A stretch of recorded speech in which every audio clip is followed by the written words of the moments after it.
I have a question. Like that. So Go ahead. are we supposed to assume that it's always going to be a 2-to-1 ratio? Mm-mm. So, or Mm-mm. is it going to tell us? That's what this is. That's what the word excess is telling you, that it's more diene than dienophile. Okay, So so so it tell us how many moles of the excess it is, or do we just always do no, it twice?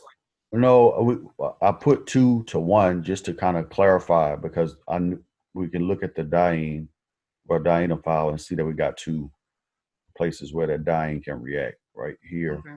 and here. So that's why I just said 2 to 1. It's not. Okay. It could be 50 to 1. Oh Right? shoot, that's But the But if point, it was 50, it would only react twice still, right? right, because it's only 1 mole of the diene or dienophile. I'm sorry. Are you following that, Kayla? yeah. So I got one. I only have one of these, so I can have 1,000 of these. But once these two double bonds get used up, then I'm done. Okay. Yeah. Good question, though. All right. Let's keep going. Let's see. Were any of y'all on that call on Friday on the Beans? He had a Zoom meeting that got hijacked by a bunch of high Yes. school students. Hot mess. Oh my gosh. I just wanted to slap somebody. Just Dr. Russell, literally. Yeah, man, I wanted to slap somebody. Like, for real. That was real dumb. All right. Let's look at let's do A down here. I gotta edit that part out of the recording now. Can't say that. Might get sued. We'll do A, C, and F. So what is this question asking you to do in 1652? Work backwards. Retrosynthesis. That's right. Work backwards. And what's our strategy for working backwards? To start with a diene and then just try to figure out what the denophile is if So you take the diene out. we just making up stuff now. Start a double bond. Start at the double bond, right? That was the strategy. Find the double bond in the product and then start there. That's why I'm gonna start my arrows, my flow of electrons. So I'm gonna take this double bond and I'm gonna move it here, right? And that means I gotta break this bond. I'm sorry, not that bond. My bad. Yeah, that's right. I have to break this bond right here. So then once I do that, I'm gonna take this bond and put it here. Is that right? Mm-hmm. And that means now I got to break this bond. So I'm going to take those electrons and move them here. So now can you see where your diene is going to be? Here and here, right? These two bonds are going to get broken. Let's fucking erase them.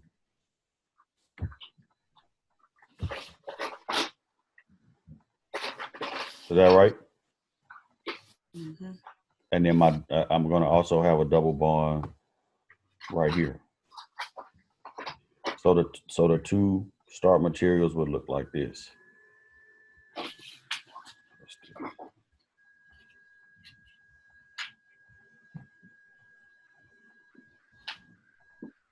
Ah, too crowded.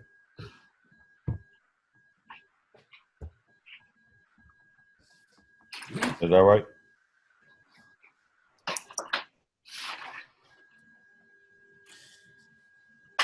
Make that pen on us. Yes, no, maybe. Yes, sir. All right. So you always want to start at the alkene, right? Always start at that double bond and start pushing your electrons from there. So where would you start at in C? Would you still start at the double bond draw outskirts? Absolutely. You're still going to start here. You're going to push this pair of electrons here. This bond is going to get broken. Following. So we take those electrons and put them here. And then this bond is also going to get broken. So we take that pair of electrons and put them here. Does it matter which way you start? No, it doesn't. But it's still going to decompose the same way. Okay. Yeah, good question. All right. What can you tell me about this molecule that this particular 4+2 product, what did I add together to get it? And how would you know? You have a fused ring. You 'Cause got a there's fused ring. That's true. bridge. Mhm. Add, You got a bridge right here, right? mhm. So what does that mean? It means I took something that was A ring and cyclic and then something that was acyclic. Oh. Is that right? Yeah. I think we talked about that on Friday. So the two star materials, let's see if we can, let's do this one first. Let's do the dienophile first. So that's going to look like this. I'm just going to stick this ester over here.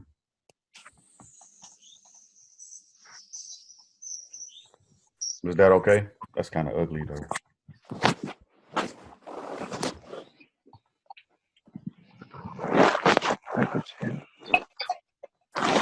And then what does the diene look like?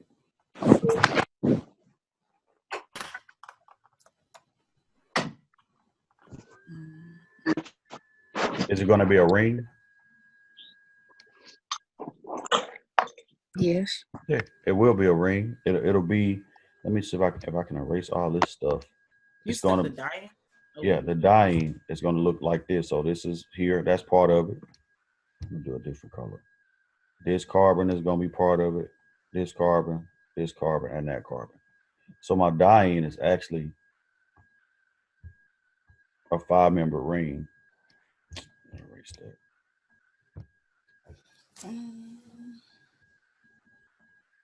It looks like that, right?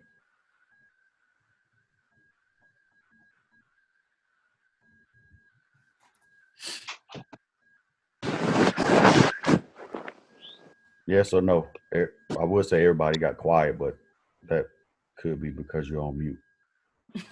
Hey, Dr. Russell, do you mind zooming out? Zoom out? Sure. Mm-hmm. There we go. It's a Thank little, you. yeah, it's a little bit of a lag. I have a question. So how would you know that the bridge goes with the diet? Okay, so let's put the electrons back in. That's a great question. If we put the electrons back in, right, what you'll notice, and let me say this too.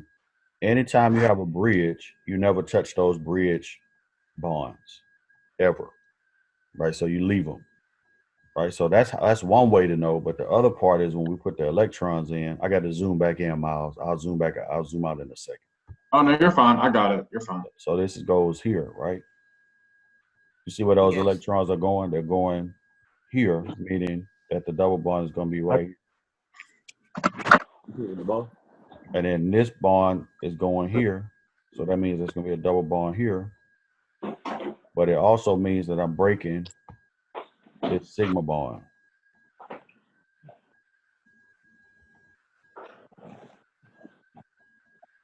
You see what I'm saying?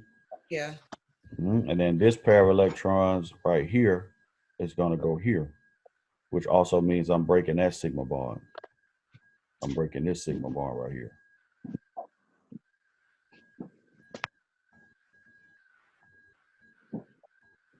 So you see it?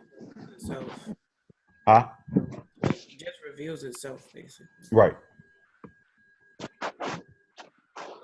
Okay. And so this bridge is only popped up like that because of the way that the diene and the dienophile approach in the transition state. So I can put that somewhere over here. So this is the diene. I'm gonna draw it like this. Try to draw it in 3D. Right? And then this is the dienophile. So if this is coming from underneath, because you remember it's like a homo-lumo interaction. If this is coming, if the dienophile, that's a terrible way to illustrate that. If the dienophile is coming from underneath like that, right, it's going to push this functional group. It's going to push it up. And so that's why that bridge looks like it's popped up like that.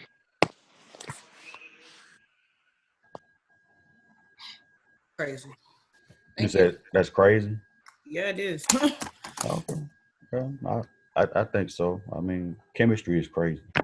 No, but for real. Yeah. as my job is to make it make some kind of sense. Well, you doing that, so All right, let's look at F. F looks complicated, but it's easier than it looks. Where would you start with F?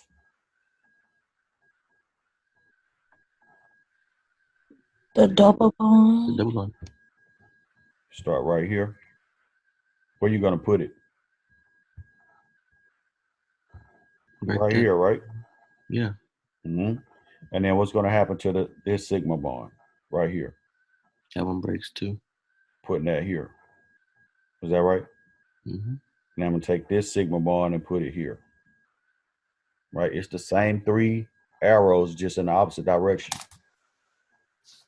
So what do we get from that? What does the dienophile look like?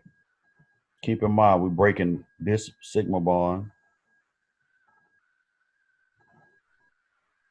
Hold up.